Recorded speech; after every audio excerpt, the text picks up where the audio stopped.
wiilasha dhalinta yar oo halkan jooga oo u labisan iyaguna inay ka soo baxaan tababar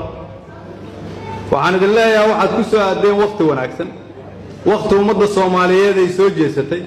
ay kala garatay saxda iyo khaladka la bilaabay in la ilaaliyo xoolaha ummadda Soomaaliyeed la bilaabay in la dagaalamo musuqmaasuqa la gartay dowladnimada Soomaaliyeed inay ku taagan tahay dariiqa saxda ah idinkana la idin soo xulay inaad noqotiin ilaaliyaasha dowladnimada ummadda Soomaaliyeed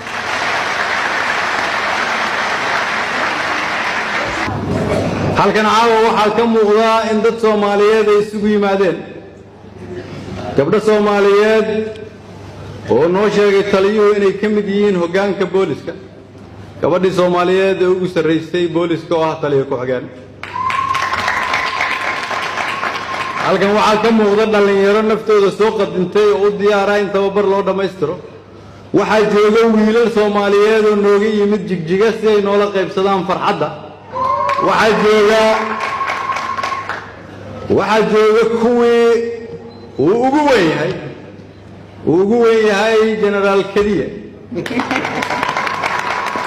waa kuwa halkan jooga kii ugu horeeyay oo booliska qortay xataa ka hor qortay taliyaha welina u taagan qarannimada ummadda Soomaaliyeed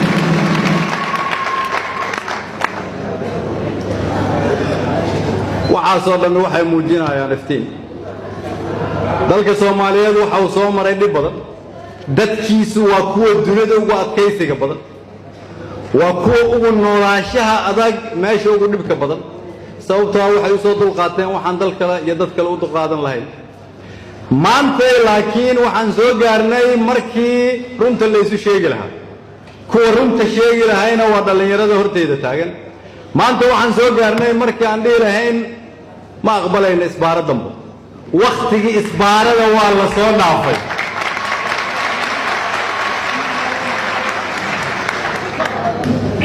qorigii qalin baan ku bedelnay qabiilkii iyo qabyaaladiina qarannimaan ku bedelnay kursigii qab baan ku bedelnay